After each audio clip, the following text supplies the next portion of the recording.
Hey guys, welcome back, John Megacycle here with another episode of the MotleyCraft server, Feed the Beast style. You might notice a few things that are different. Maybe if you've seen the videos in the past, not too sure, but I'll make this one simple. We've completely rebooted the Feed the Beast server. What we were doing before was we were playing Unleashed. We've now opened it up, brand new world, brand new everything with Feed the Beast. We're going with the Dire Wolf 20 pack. This is Biomes of Plenty, which was not compatible on our old configuration for whatever reason, but it looks pretty sweet now. This is Sanctuary. We've had about 2 weeks on the new server, and everyone's really pitched in, really gotten the team going on. I think I'm the only one on. Let's go ahead and, oops, I did not mean to, well, I have a picture now. Yeah. Back to the old gang. Yes, I am the only one on the server. We've got everyone that was on the old series and a few new additions, people that were on the waiting list trying to get on. We've really started from scratch and really hit the ground running. A lot of this was not my doing. Normally I pitch in a lot of contribution to get the first city started up, which I usually call Sanctuary. But in this case, a lot of other people chimed in, so I haven't been doing a whole lot of episodes. Usually I give you guys I guess a one-off whenever new stuff happens and the like. So this is really going to be just a sampler catch-up episode. Get this egg out of here. No eggs. This is going to be more of a sampler catch-up episode. Want to do a very brief overview of what we've been doing. I'm kind of doing a quick walkthrough right now, showing you some of the animals, some of the layout. This is Feed the Beast, Direwolf 20's mod pack, as I just mentioned before. We're on currently version 1.0.9. I'm very sure of that. Scramble jamble. Anyway, it's Minecraft 1.6.4. So if you're familiar with the vanilla, you kind of get a really good idea of where the tech level is. And we're seeing one of the mod packs in full effect right now is hats. I don't know if you get a good view. We got a halo back there. We got an Abe Lincoln. We got an ender chest. We have a sheep in the frickin' cow pen. That kind of cheeses me off, but whatever. That's okay. So we're not going to go through every nook and cranny as everything. What we used to do, I kind of did give a far more detailed overview or detailed idea of what we were doing. Right now we've got lots of players on the server. I guess I picked a good time to give a bit of a tutorial or an intro. But we've got a lot of neat stuff going on. I just really wanted to show you guys what we've got started here in Sanctuary, and then I wanted to give a brief update of what I've been up to, and then show you my devices. Oh boy, what are these things again? Paving Stones of Travel. Thaumcraft, they give, come on, jump boost and speed boost, which is pretty darn handy if you want to get from place to place. So yeah, I'm a little stuttery because it has been, good language, Johnny. Let's start that over. I apologize, I'm a little stuttery. It's been a few months since I've been able to record. Hectic work schedule, hectic life, a couple of illnesses thrown my way, and that sort of a thing kept me plenty busy. So either way, we've got a lot of the mod packs starting off. We've got some IC2 here and there. We've got Industrial Craft here and there. We've got Forestry, Tinker's Construct. We've got Portals, which is Mistcraft. We've got, oh yeah, Books. We've got this thing I've never messed with, but I'll tell you what, we've got a couple players on the server that live and die by this power armor stuff. Yeah, I like to keep it old school. We've got Applied Energetics, Energistics. There we go. I got it. We're good. With the ME crafting system, if you're not familiar with that, it stores all your items on a hard drive. So items converted into data retrieved later on, better, more awesome stuff. So this has been our intro building. Master Codex has done a majority of building and construction here, with Spectral helping out, and then all the other players doing resource gathering and everything. This has been a really cool thing that has been shown in this mod pack. Elevators. Oh dang. I have a lot of fun with these. I'm like a 5-year-old when he did wee. Awesome. So very quickly, we've got first level function mostly. Not a lot of thrills here, but a lot of the machines we need to get going. Second floor has been storage converted. A lot of simple storages, some barrels, most of which has been emptied out and filtered into the ME system. Third floor, draperies. Oh, no, wait, not draperies. This is the Tinker's Construct stuff with the smeltery, if anyone's familiar with that. This allows you to turn metals into tools, high quality tools and the like. Then of course the Tinker's Construct material tables, the builders, the forge, that sort of a thing. A little more storage.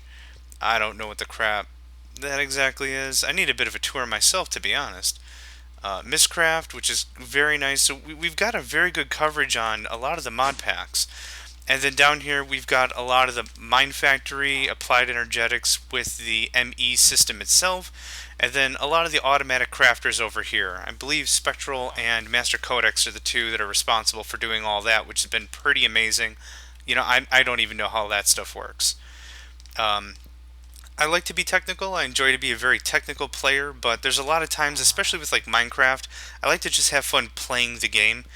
I like to be more technical with the RTS stuff and try to figure out all the math and logic there, but this has been really a sample where I've been really enjoying myself just for the sake of the game. Then of course water mills to generate a little energy here into a bat box. If this is your first video ever seeing any mod pack, especially Feed the Beast, all this crap is probably very complicated and extremely unnecessary. I totally agree. But it's a lot of fun. If you ever do have an opportunity, I highly recommend watch some YouTube videos, some how-tos, especially from Direwolf. He'll give you a great idea of what the mod pack can be used for, what some of these devices do, how to use them properly, and it adds just a ton of new stuff to the Minecraft game. Really gives you an idea that there's really no stop to when Minecraft came out. The possibilities, the abilities of the actual code, okay, solars for energy, got it. The adaptability of the code. People have made soccer games. There's been tons of games that have been made on and in addition to the code, and it's just been amazing. Okay, so we have Master Codex did all the automatic farms here. Makes sense. We got wheat. We got, I think some things need to be refilled here. Again, not too entirely sure how that works. I'll show you exactly why I've been a little head in the sand, so to speak. Okay, so sugar and rubber wood. Rubber wood is absolutely essential for industrial craft, used to make circuitry and cabling. And I think there's, oh, there's more down here. Okay, tunneling, got it. So we're gonna just pop right up. Boop, boop, boop, boop. Oh, we're at the top. Okay, at the top. Here we go. Close. Thank you. So, a lot of awesome things came with this mod pack set. We chose Direwolves. It seemed to be the most stable at the time, had a lot of the functionality and stuff that we were looking for because it was quite similar to Unleashed. The only thing I think we were missing is Darkcraft is the only thing we're really missing out of this, but we've got a majority of what we wanted, so we were pretty happy with it, with the addition also of Biomes of Plenty. Whew, long-winded conversation there, but I wanted to give you guys at least a brief overview of what the MotleyCraft crew has been doing.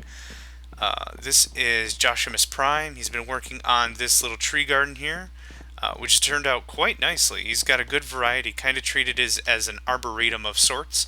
But of course I'll let him give a tour the next time I see him, but I just wanted to give you guys a brief overview there. Let's change shapes. That's another really neat thing about this mod pack. It has the ability you can shapeshift or morph. Let's take flight. Anytime you kill a creature, you have the opportunity to morph into its form. I usually choose the bat for its flight ability. Very quick. You can see it's just as fast as creative flying. It's absolutely ridiculous. So, just to go to the rundown, we've got Hockey Girl's place. I'm not going to do a grand tour inside, but got a good start for her. We've got Master Codex's place. Very spacious, very good room there. Lots of room for expansion. We've got Spectral's place. See-through. Nifty. We've got Joshimus Prime's joint. He's got a bit of an island over here he's working on, again with the trees and the such. We do have Furious Feline. She's a new member to the MotleyCrafters. This is a bit of a stable. If you can see in the upper right, probably not now because it's dark. We've got horses in there. Ouch. Nope, that's right. Don't take fall damage. Haha. We do have some other players, but I'm going to see until they start building some bases before I give proper introductions. Ye Old Change Machine, if you're not familiar. Villager Breeder. I built one of what... Oh god, that scared the crap out of me. That's a creeper hat. Whew. Almost had a heart attack there. Anyhow, yeah, villager breeding machine. Villagers breed here. You shuffle them into these corridors, do the trading, whatever you like. No problem. That having been said, we're going to hit up my base, brief overview there, and then we'll probably just call this a quick episode. But here we are. I've been working quite a bit, trying to aim a little bit more beauty over, I guess, function. I've been trying to unleash more of the creativity. As I mentioned in the earlier videos, I've been getting more and more creative. If you've seen any of my videos early on in my, I guess, recording career, it turned from nothing but a simple stone castle. I guess everyone makes the big boxy castle first, and then it turned into more of a functional duplexed up farm. Now I created this. I call this just Cozy House, or Cherry House. I use the abbreviation CH for whatever reason when I use my linking books. Linking books allow for teleportation using Mistcraft. I still, if you've noticed right now, fairly the astute viewers, I still have the abilities from those tiles. Sometimes that just gets stuck. Not that big of a deal. But anyway, I wanted to aim for something very cozy and fun looking. This is all cherry wood. This biome is, what is it called? Magical Forest? Yeah, that's great. But it had a lot of this cherry wood stuff, and I wanted to really make a house that actually blended in. So no matter how you really look at it, I put enough trees around the outside of it to make it blend in with the environment, so it looked like I wasn't destroying the landscape and changing it, more that I was trying to fit my house into it gently and try to make it look good. So let's change forms back. Also fun note, with these morphs, if you kill players, you can also change into them at the time. I'm not too sure if, well, I accidentally killed some of the players. Anyway, I'm gonna fall. Yay! In case you ride by boat. What the heck was I just talking about? I'm so excited to have this, my first recording in a while. I kind of lost my place. Anyway, so I tried to build this place a little bit so it fit in with the atmosphere, and now that it's nighttime, it kind of looks nice with all the torches. Allow me to show you Cherry House. Moving right in, I made it very spacious this time, accenting the cherry wood against the oak, trying to make sure that we've got a good difference in between the ceiling, the floor. It kind of meshes together nicely, the oak and the cherry. I didn't like it at first, but it fits nicely, I think. So what I have initially is I've got areas for study, meditation, stool, a desk, and a case. This is all bibliocraft, biblio book. Anyway, little study areas up in the front, very simple, bit of a table, and then of course we move right over to the dining area. Biomes of Plenty and Biblio allow for these nice chairs, these seats, and of course, just like horses, you can just hop right in and sit in them. Let's see if we can get a... Oh yeah, I have a pickaxe as a hat in my head. So I wanted to have a little bit of a dining area. Bit of a painting, kind of class up the joint. So that's really the first floor. Here's a bit of a different shot from the angle. I'm really happy with how it turned out. When you change modes as a player, I'll just rant for a second. When you change modes as a player from someone that strictly get the job done, it has to be functional rather than look good. You change to a player that's just, I just want it to look good. I don't really care how it performs or what it does or whatever. You really get a different look at the game. I really say that that kind of a paradigm shift really entertained me into Minecraft again, and really excited the way that I see the game. So second floor, quite barren. I haven't done anything else up here at all. Really just wanted to get the bedroom taken care of. Here I've worked on a bit of an alcove, or a balcony, I guess. I'm not really too sure what this room would be called. Subsection of the main, of the, what number are we on? Second floor, of the second floor. Blech. And this little cubby is my bed. Mistcraft book that teleports me back to Sanctuary because I'm frickin' lazy. My own personal safe. And then 2 separate worlds I've just been kicking around. And of course, cow trophy. There are trophies of many of the mobs. I'm not too sure if it's all of them, considering all the separate mod packs.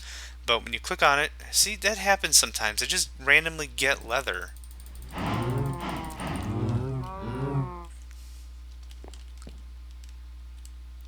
I'm gonna have to look that up. That's weird. Once in a while, I'll just get a piece of leather when I click this thing.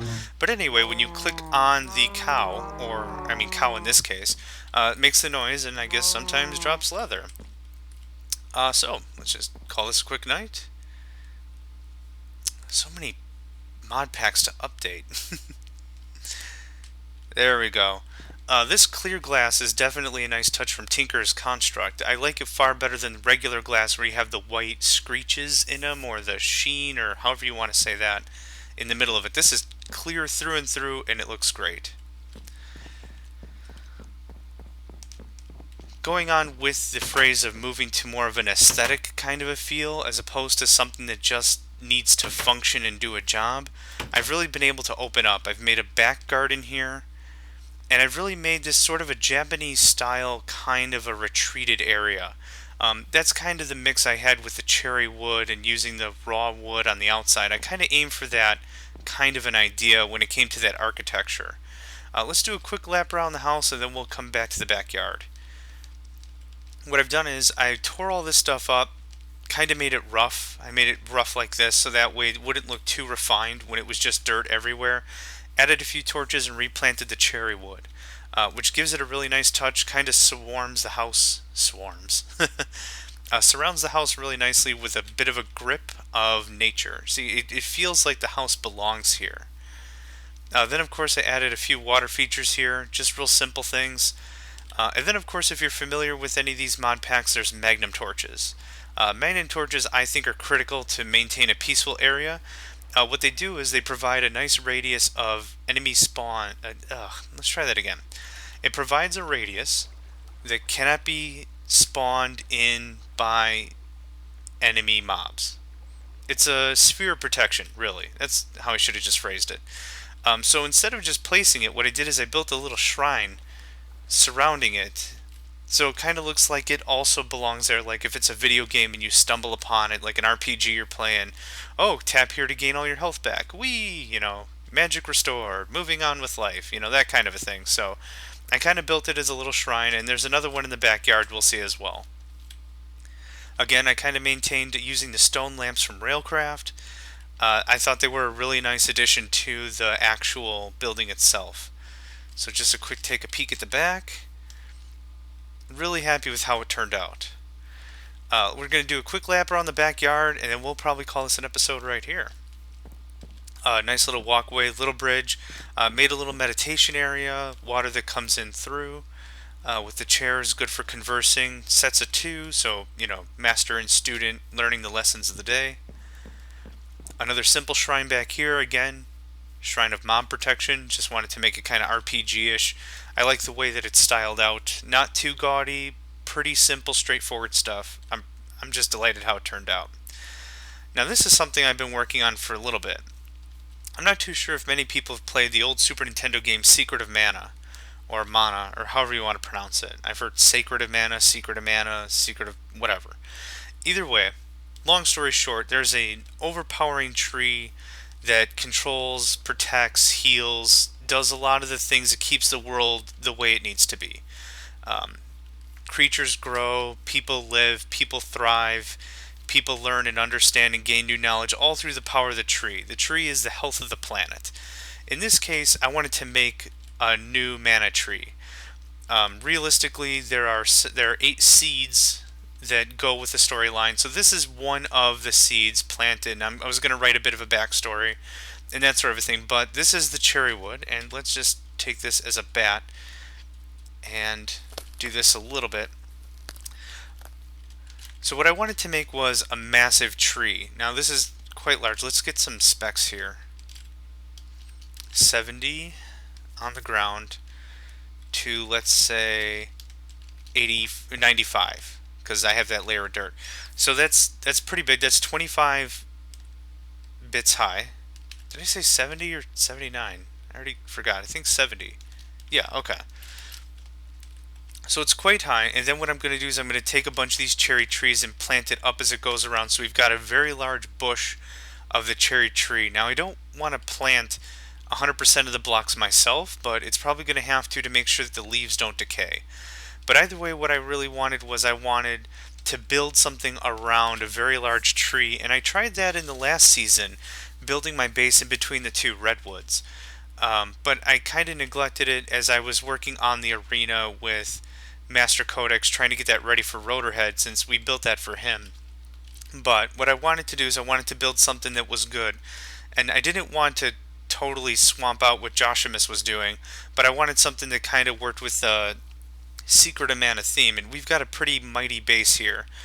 This is all thick with cherry. We could just, even if we dust this off, this is thick through and through. I placed every block myself to make sure that it was solid, so that way if I needed to build something in it or around it, I had some room. So either way, I'm off to a pretty good start there, and I've started to build a small shrine here. And then what this was going to be, let's do this right, shall we?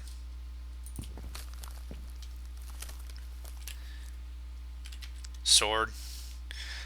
Venture right up to the chest, grab a book. The Mana Tree 387, that's weird, I didn't put a number in there. But this was going to send someone on a quest if I wanted to do a separate world on an adventure map or something. This was going to be the start of someone's quest. So I thought I was going to tie some RPG elements into here. Yeah. I don't know, I think it's a really good start. Since, like, I don't know, stuttering again, I apologize. I guess really the takeaway for this episode is if you're used to playing a game in a certain style, and I'm just jumping over the start, there we go. If you're used to playing a video game in a certain style, certain pattern, certain way you do things, try to look at the game at a completely different angle. Over the last few weeks, and actually few months, as we've been playing Feed the Beast and I've been playing it with my friends, I've certainly gotten a much better appreciation for what Minecraft is capable of, what it can do for me. I've certainly had a good amount of time building, enjoying myself, having fun. Not only seeing the game, but seeing my own life in a different light. Now that I've been more creative, I find that I enjoy things a little more than I would have normally. Trying to get a good view and a good sight of how things function, and not just for what they function for, but how they function the way they look. Whew. That having been said, guys, I want to thank you very much for joining me on this episode of the MotleyCraft Feed the Beast server. Hoping the other MotleyCrafters will start recording again as well on YouTube, and see if we can get some more episodes out there for you guys so you can get a better view of everyone's base and what's been going on. This has been John Megacycle here. Wanted to thank you again. I still have that damn axe in my head. Alright guys, thanks a lot. Appreciate it, and I'll see you next time.